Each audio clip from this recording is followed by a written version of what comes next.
بسم اللہ الرحمن الرحیم قال اللہ تبارک و تعالی فی القرآن المجید والفرقان الحمید وَأَقِيمُوا الصَّلَاةَ وَآتُوا الزَّكَاةَ وَارْكَعُوا مَعَ الرَّاكِعِينَ صدق اللہ العظیم ان اللہ وملائکتہ یصلون علی النبی یا ایہا الذین آمنوا صلوا علیہ وسلموا تسلیما۔ درود پاک پڑھیے۔ الصلاۃ والسلام علیک یا رسول اللہ وعلی آلک واصحابک یا حبیب اللہ۔ الصلاۃ والسلام علیک یا نبی اللہ وعلی آلک واصحابک یا نور اللہ۔ اللہ تبارک و تعالیٰ کے فضل و کرم سے آج 6 رمضان المبارک ہے، اور آج کی ہماری گفتگو کا موضوع باجماعت نماز پڑھنے کے فضائل کے حوالے سے ہے۔ اللہ تعالیٰ ہمیں سن کر سمجھ کر عمل کرنے کی توفیق عطا فرمائے۔ قرآن پاک کے اندر اللہ تبارک و تعالیٰ نے ارشاد فرمایا وَأَقِيمُوا الصَّلَاةَ وَآتُوا الزَّكَاةَ، نماز قائم کرو اور زکوٰۃ ادا کرو۔ وَارْكَعُوا مَعَ الرَّاكِعِينَ، اور رکوع کرنے والوں کے ساتھ رکوع کرو۔ یہ جو فرمایا کہ رکوع کرنے والوں کے ساتھ رکوع کرو، اس سے جماعت کی اہمیت کو بیان کیا گیا اور جماعت کی فضیلت کو بھی بیان کیا گیا کہ رکوع کرنے والوں کے ساتھ رکوع کرنا اسی وقت پایا جائے گا جب ہم نماز جماعت کے ساتھ ادا کریں گے۔ قرآن کریم میں اور بھی کئی مقامات پر جماعت کے ساتھ نماز پڑھنے کی فضیلت یا اہمیت کی طرف اشارہ کیا گیا ہے۔ احادیث کے اندر اگر ہم دیکھتے ہیں تو کثیر احادیث جماعت کی فضیلت، جماعت کی اہمیت اور اس کی تاکید پر موجود ہیں، اور اسی طرح کثیر احادیث جماعت چھوڑنے کی وعیدات پر بھی موجود ہیں۔ سرکار دو عالم صلی اللہ علیہ وسلم نے جماعت کے ساتھ نماز پڑھنے کی فضیلت بھی بیان کی ہے، اس کا حکم بھی دیا ہے، اور جماعت چھوڑنے کی وعیدات کو بھی بیان کیا ہے، اور اس پر کئی روایات کے اندر جلال یعنی غصے کا اظہار بھی فرمایا ہے۔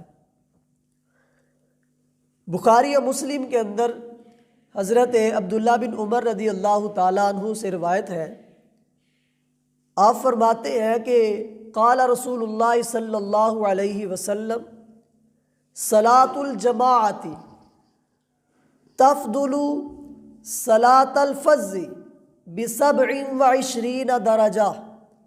آقا کونین صلی اللہ علیہ وسلم فرماتے ہیں کہ جماعت کی نماز اکیلی نماز پر 27 درجے افضل ہے، یعنی ایک بندہ وہ ہے کہ اکیلا نماز پڑھ رہا ہے، اور دوسرا وہ ہے کہ جماعت کے ساتھ نماز پڑھ رہا ہے۔ تو فرمایا جماعت کے ساتھ نماز پڑھنے والا جو ہے اس کی نماز اکیلے پڑھنے والے پر 27 درجے فضیلت رکھتی ہے۔ ایک روایت کے اندر 25 درجوں کا ذکر بھی ہے، اور ایک روایت کے اندر 50 درجوں کا ذکر بھی ہے۔ حضرت مفتی احمد یار خان نعیمی رحمۃ اللہ تعالی علیہ مرآت المناجیح میں فرماتے ہیں کہ یہ جو افضلیت یا ثواب کے اندر زیادتی ہے کہ 25 درجے افضل ہے یا 27 درجے افضل ہے یا 50 درجے افضل ہے، یہ جماعت کے اختلاف کی وجہ سے ہے کہ جتنی جماعت بڑی ہوگی اتنا ثواب بھی زیادہ ہوگا۔ اگر جماعت چھوٹی ہے تو ثواب کم، اور اگر جماعت بڑی ہے تو ثواب بھی زیادہ ہوگا۔ پھر اسی طرح آپ فرماتے ہیں کہ نمازیوں کے تقوی و طہارت کی وجہ سے بھی ثواب کے اندر کمی یا زیادتی ہوتی ہے۔ اگر نمازیوں کے اندر تقوی زیادہ ہے، پرہیزگاری زیادہ ہے، طہارت اور پاکیزگی زیادہ ہے، تو اس سے نماز کا ثواب بھی زیادہ ہوگا، اور اگر تقوی و پرہیزگاری کم ہے تو ثواب بھی کم ہوگا۔ پھر اسی طرح فرماتے ہیں کہ اگر امام مسجد عالم ہے، متقی ہے، تو اس کے پیچھے نماز پڑھنے کا جو ثواب ہے وہ غیر عالم کے پیچھے نماز پڑھنے سے زیادہ ہے۔ تو اس حدیث پاک کے اندر سرکار دو عالم صلی اللہ علیہ وآلہ وسلم نے جماعت کی فضیلت کو بیان کیا کہ اکیلے نماز پڑھنے کی بجائے جماعت کے ساتھ نماز پڑھی جائے کہ جماعت سے نماز پڑھنا 27 درجے زیادہ فضیلت رکھتا ہے۔ سرکار دو عالم صلی اللہ علیہ وآلہ وسلم نے جماعت کی اس قدر تاکید فرمائی کہ ایک روایت کے اندر ارشاد فرمایا کہ قسم اس ذات کی جس کے قبضہ قدرت میں میری جان ہے، میں چاہتا ہوں کہ کسی کی ڈیوٹی لگاؤں کہ وہ جماعت کروائے، اور میں دیکھوں کہ جو لوگ مسجد میں جماعت کے لیے حاضر نہیں ہوتے ان کے گھروں کو آگ لگا دوں، اور فرمایا کہ اگر گھروں کے اندر بچے اور عورتیں نہ ہوں تو میں ان لوگوں کے گھروں میں آگ لگا دوں جو مسجد کی حاضری کو نہیں آتے، جو جماعت کے ساتھ نماز نہیں پڑھتے۔ اب دیکھیں مرقات المفاتیح میں حضرت امام علی قاری رحمۃ اللہ تعالی علیہ آپ فرماتے ہیں اس بات پر علماء کا اتفاق ہے کہ حاکم اسلام کسی کو جلانے کی سزا نہیں دے گا، یعنی حاکم اسلام کسی جرم کی سزا کے طور پر ایسا نہیں کر سکتا کہ وہ مجرم کو آگ لگا دے یا اس کے گھر بار کو آگ لگا دے، لیکن فرماتے اس پر اتفاق ہے کہ جو بندہ جماعت کا تارک ہے، وہ جماعت کے ساتھ نماز نہیں پڑھتا، حاکم اسلام کو اجازت ہے کہ اس کے گھر کو آگ لگا دے، اس بندے کے گھر کو آگ لگانے کی اجازت ہے، اس کے علاوہ کسی کے گھر کو آگ لگانے کی اجازت نہیں ہے، اور یہ حاکم اسلام کا کام ہے، عام بندوں کا کام نہیں ہے۔ تو معلوم ہوا کہ سرکار دو عالم صلی اللہ علیہ وسلم جن کو اللہ تبارک و تعالیٰ نے رحمت بنا کے بھیجا ہے، جو سراپا رحمت ہے، سر سے لے کر پاؤں تک رحمت ہی رحمت ہے، جن کی رحمت للعالمین کا ذکر قرآن میں موجود ہے، وَمَا أَرْسَلْنَاكَ إِلَّا رَحْمَةً لِلْعَالَمِينَ، وہ ارشاد فرماتے ہیں کہ میرا دل کرتا ہے کہ میں ان لوگوں کے گھروں کو آگ لگا دوں جو مسجد میں جماعت کے ساتھ نماز نہیں پڑھتے۔ اس سے پتہ چلتا ہے کہ جماعت کے ساتھ نماز پڑھنا کس قدر ضروری ہے۔ حضرت عبداللہ بن مسعود رضی اللہ تعالیٰ عنہ آپ فرماتے ہیں صحابہ کرام کا جو عمل تھا اس کو بیان کرتے ہیں، فرماتے ہیں لَقَدْ رَأَيْتُنَا وَمَا يَتَخَلَّفُ عَنِ الصَّلَاةِ إِلَّا مُنَافِقٌ قَدْ عُلِمَ نِفَاقُهُ أَوْ مَرِيدٌ۔ آپ فرماتے ہیں کہ ہمارے دور کے اندر، یعنی صحابہ کرام کے دور کے اندر، کوئی بندہ بھی جماعت سے پیچھے نہیں رہتا تھا۔ ہاں، جماعت سے پیچھے صرف وہ رہتا تھا جو منافق ہے، اور یہ صحابہ کرام کے درمیان منافق کی ایک پہچان تھی کہ جو منافق ہے وہ جماعت سے نماز نہیں پڑھتا۔ اور بھی کئی مقامات پر اس بات کا ذکر ملتا ہے کہ صحابہ کرام نے اس بندے کو منافق قرار دیا ہے جو بندہ جماعت کے ساتھ نماز نہیں پڑھتا، فرمایا وہ منافق ہے۔ فرماتے ہیں یہاں تو منافق پیچھے بیٹھ رہتا تھا، باقی سارے لوگ مسجد میں آ کر جماعت سے نماز پڑھتے تھے، یا پھر جو بندہ بیمار ہوتا تھا مسجد تک نہیں آ سکتا تھا وہ جماعت سے پیچھے رہتا تھا، ورنہ کوئی بندہ بھی نماز جماعت سے پیچھے نہیں رہتا تھا، جماعت کے ساتھ آ کے پڑھتا تھا۔ پھر آگے فرماتے ہیں بعض مریضوں کا حال کیا تھا۔ آج تو ہمیں تھوڑا سا سر میں درد ہو جائے یا ہلکا سا بخار ہو جائے تو ہم جماعت کا نماز ہی چھوڑ دیتے ہیں، ان کا حال یہ تھا۔ حضرت عبداللہ بن مسعود فرماتے ہیں ان کان المرید لیمشی بین رجلین حتی یاتی الصلاۃ، فرماتے ہیں کہ بعض مریضوں کا حال یہ ہوتا تھا کہ اگر ان سے چلا نہیں جاتا تھا تو وہ دو بندوں کا سہارا لے کر ان کے درمیان چلتے ہوئے مسجد میں آ کر جماعت سے نماز پڑھا کرتے تھے، یعنی اکیلے نہیں چل سکتے لیکن دو بندوں کا سہارا لیا اور جس طرح بھی ممکن ہوا مسجد میں آ گئے اور آ کر جماعت کے ساتھ نماز پڑھی۔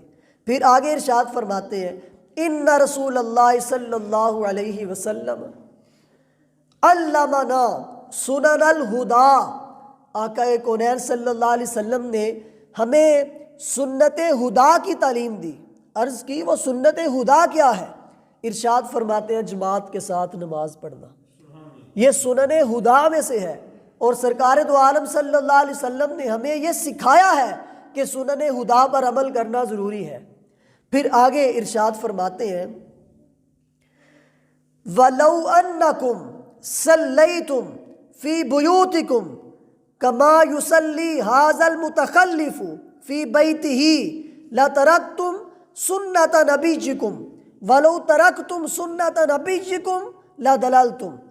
ارشاد فرماتے ہیں کہ اگر تم نماز جماعت چھوڑ کر گھروں میں پڑھنی شروع کر دو جیسا کہ وہ لوگ کرتے تھے جو منافق تھے، تو یاد رکھو تم نے اپنے نبی کی سنت کو چھوڑ دیا، اپنے نبی کی سنت کو پس پشت ڈال دیا، اور جو بندہ اپنے نبی کی سنت کو چھوڑے گا لَضَلَلْتُمْ، وہ گمراہ ہو جائے گا۔ گمراہ ہونے کا ایک راستہ ارشاد فرمایا کہ وہ جماعت چھوڑنا ہے۔ اگر تم جماعت کے ساتھ نماز پڑھتے رہتے ہو تو گمراہی سے بچ جاؤ گے، اور اگر جماعت چھوڑ دو گے تو فرمایا گمراہ ہو جاؤ گے۔ پھر آگے ارشاد فرماتے ہیں وَمَا مِن رَجُلٍ يَتَطَهَّرُ فَيُحْسِنُ الطُّهُورَ ثُمَّ يَعْمِدُ إِلَى مَسْجِدٍ مِّنْ هَٰذِهِ الْمَسَاجِدِ إِلَّا كَتَبَ اللَّهُ لَهُ بِكَ خُطْوَةً يَخْطُوهَا حَسَنَةً وَرَفَعَهُ بِهَا دَرَجَةً وَحُطَّ عَنْهُ بِهَا سَيِّئَةً۔ فرماتے ہیں کہ جو بندہ اچھے طریقے سے وضو کرے اور پھر مسجد کی طرف چلے، اذان ہوئی ہے، وضو کیا گھر میں، اب مسجد کی طرف چل رہا ہے جماعت کے ساتھ نماز پڑھنے کے لیے، فرمایا اللہ اسے اجر کیا دیتا ہے؟ اس کے ہر قدم پر اللہ ایک نیکی لکھتا ہے، ایک گناہ مٹا دیتا ہے اور ایک درجہ اس کا بلند فرما دیتا ہے۔ یہ اس بندے کی فضیلت ہے جو گھر سے وضو کر کے مسجد میں جماعت کی حاضری کے لیے جا رہا ہے۔ ارشاد فرمایا کہ اس کے ہر قدم پر اللہ ایک نیکی لکھتا ہے، ایک گناہ مٹا دیتا ہے، ایک درجہ اس کا بلند کر دیتا ہے۔ اور یہ عمل سرکار دو عالم صلی اللہ علیہ وسلم کو اتنا محبوب تھا کہ آپ کے دور میں جب مدینہ شریف کی آبادی کچھ بڑھ گئی تو کچھ لوگ جو تھے وہ مسجد سے زیادہ دور تھے، انہوں نے کیا کیا کہ مسجد نبوی کے قریب گھر لے لیے، وہ اپنے گھر چھوڑ دیے جو دور تھے اور مسجد نبوی کے قریب گھر لے لیے۔ سرکار دو عالم صلی اللہ علیہ وسلم کو جب پتہ چلا، انہوں نے تو گھر قریب اس لیے لیے تھے کہ سرکار دو عالم صلی اللہ علیہ وسلم کی بارگاہ میں حاضری کے لیے جلدی ہو جائے گی، کہ جلدی جلدی سرکار کی بارگاہ میں حاضر ہو جائیں گے، نماز کا وقت آئے گا جلدی مسجد میں پہنچ جائیں گے۔ لیکن سرکار دو عالم صلی اللہ علیہ، یہ بخاری شریف کی حدیث ہے، آپ کو جب پتہ چلا تو آپ نے فرمایا کیا تم یہ نہیں چاہتے کہ تمہارے قدم زیادہ ہوں اور تمہاری نیکیاں بھی زیادہ ہوں؟ کہ پہلے تم دور تھے، مسجد کے لیے آتے ہوئے قدم زیادہ لگتے تھے تو نیکیاں بھی زیادہ ملتی تھی، گناہ زیادہ معاف ہوتے تھے، درجے زیادہ بلند ہوتے تھے۔ اب تم قریب آ گئے ہو، اب قدم کم ہو گئے، نیکیاں بھی کم ہو گئی، درجے بھی کم ہو گئے، گناہوں کی معافی والا معاملہ بھی کم ہو گیا، لہٰذا تم اس بات کو پسند نہیں کرتے کہ تمہارے قدم زیادہ ہو، اللہ تمہاری نیکیاں بھی زیادہ کرے۔ تو فرماتے ہیں انہوں نے پھر اپنے وہی پرانے گھر اختیار کر لیے جو مسجد سے دور ہوا کرتے تھے۔ ان لوگوں کا حال تو یہ تھا۔ سرکار دو عالم صلی اللہ تعالی علیہ وآلہ وسلم نے خود اس عمل کو بیان کیا ہے اور اس کی چاہت کی ہے۔ بزرگان دین کا اگر عمل دیکھا جائے تو جماعت کے معاملے میں کس قدر حساس تھے۔ امیر المومنین سیدنا فاروق اعظم رضی اللہ تعالیٰ عنہ ایک مرتبہ اپنے کسی باغ کے اندر تشریف لے گئے اور وہاں سے واپسی پر تھوڑے لیٹ ہوئے تو آپ کی عصر کی جو جماعت ہے وہ رہ گئی، عصر کی جماعت رہ گئی۔ جب واپس آئے تو پتہ چلا کہ عصر کی جماعت تو ہو گئی ہے۔ اس وقت نہ تو اذانیں اسپیکروں میں ہوتی تھی کہ دور تک آواز جاتی، اور نہ ہی کوئی ٹائم فکس ہوتا تھا جیسے ہم کہتے ہیں جناب 5 بجے جماعت ہوگی۔ اس وقت طریقہ کار یہ ہوتا تھا کہ جب سارے لوگ جمع ہو جاتے تھے جماعت کروا دی جاتی تھی۔ ان کی جماعت رہ گئی۔ تو جب ان کو پتہ چلا کہ جماعت تو ہو گئی ہے تو انہوں نے انا للہ و انا الیہ راجعون پڑھا۔ یہ اس وقت پڑھا جاتا جب کوئی دکھ کی خبر ملے، جب کوئی غم پہنچے، تکلیف پہنچے، اس وقت یہ پڑھا جاتا ہے۔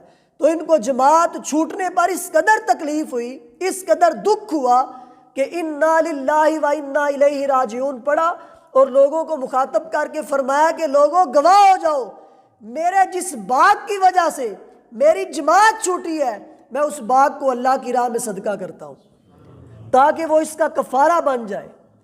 ایک جماعت چھوٹی ہے، نماز نہیں چھوٹی، اور باغ صدقہ کر دیا جس کی وجہ سے جماعت چھوٹی تھی۔ ہم کاروبار میں مصروف ہیں، ہم آل اولاد میں مصروف ہیں، ہم اپنے بینک بیلنس میں مصروف ہیں، اور ہماری جماعتیں کیا، نمازیں بھی چھوٹ رہی ہوتی ہیں۔ حضرت خاتم اسم رحمۃ اللہ تعالی علیہ، ایک مرتبہ آپ کی جماعت چھوٹی تو آپ فرماتے ہیں کہ مجھ سے صرف حضرت ابو اسحاق بخاری نے تعزیت کی، انہوں نے آ کے مجھ سے تعزیت کی کہ آپ کی جماعت چھوٹ گئی ہے، تو اس پر انہوں نے دکھ کا اظہار کیا، تو آپ رونے لگ گئے۔ انہوں نے پوچھا کہ روتے کیوں ہیں؟ آپ نے فرمایا کہ اگر میری جماعت چھوٹی ہے تو مجھ سے کسی بندے نے تعزیت نہیں کی سوائے ایک کے، اور اگر میرا بیٹا مرا ہوتا تو 10,000 لوگوں سے زیادہ میرے پاس آتے اور مجھ سے تعزیت کرتے، کیونکہ لوگوں کے نزدیک دنیاوی نقصان جو ہے وہ دینی نقصان کے بدلے میں زیادہ ہے۔ اس وجہ سے لوگ دنیاوی نقصان پر تو تعزیت کا اظہار کرتے ہیں، لیکن دینی نقصان پر تعزیت کا اظہار نہیں کرتے۔ یہ ہمارے بزرگان دین کا شوق تھا جماعت کے لیے۔ سرکار دو عالم صلی اللہ علیہ وآلہ وسلم نے اس کی کس قدر اہمیت اور فضیلت بیان کی ہے۔ آخر میں ایک مسئلہ بیان کر کے گفتگو ختم کرتے ہیں۔ جماعت کے ساتھ جب نماز پڑھی جاتی ہے تو اس کے اندر صف بنانے، صف سیدھی رکھنے وغیرہ کا بہت بڑا عمل دخل ہوتا ہے۔ سرکار دو عالم صلی اللہ علیہ وآلہ وسلم کی احادیث سے جو مفہوم ہوتا ہے، صف کے 3 واجبات ہیں۔ صف کے کتنے واجبات ہیں؟ 3۔ پہلا واجب ہے صف سیدھی رکھنا، صف سیدھی رکھنا واجب ہے۔ سرکار دو عالم صلی اللہ علیہ وسلم کا فرمان ہے کہ تم صفیں سیدھی کرو، اللہ تمہارے دل سیدھے کر دے گا۔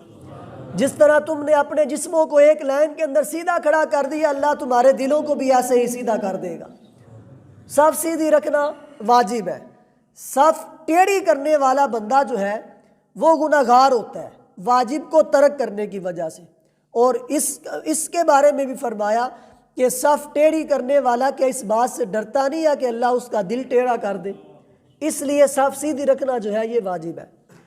پھر دوسرا واجب ہے کندھے کے ساتھ کندھا ملا کے رکھنا، یہ صف کا دوسرا واجب ہے۔ کندھے کے ساتھ کندھا، بولے نا ذرا دہرا لے تاکہ آپ کو یاد ہو جائے۔ صف کا دوسرا واجب کون سا ہے؟ کندھے کے ساتھ کندھا ملا کے کھڑے ہونا، یہ بھی صف کا واجب ہے۔ اگر کوئی بندہ کندھے کے ساتھ کندھا ملا کے کھڑا نہیں ہوتا اور بیچ میں سے گیپ چھوڑ دیتا ہے تو وہ ترک واجب کی وجہ سے گناہگار ہوتا ہے۔ پھر تیسرا واجب ہے صف کو مکمل کرنا، یعنی اگر دوسری صف بنانے کی نوبت پیش آ رہی ہے تو جب تک پہلی صف مکمل نہیں ہو جاتی اس وقت تک جان بوجھ کر پیچھے صف شروع کر دینا یہ ترک واجب اور گناہ ہے۔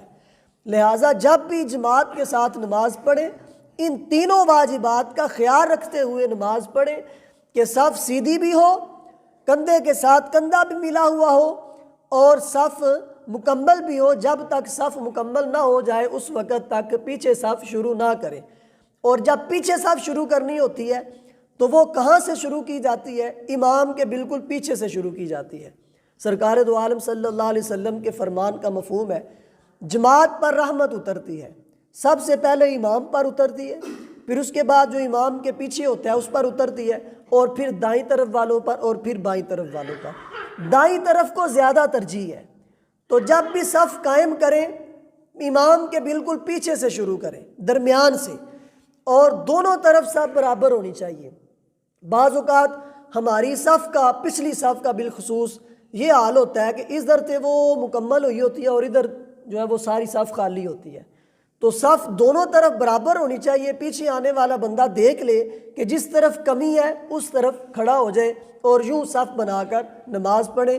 اللہ تبارک و تعالی ہمیں سمجھ کر عمل پیرا ہونے کی توفیق عطا فرمائے، آمین بجاہ النبی الامین صلی اللہ تعالی علیہ وآلہ وسلم۔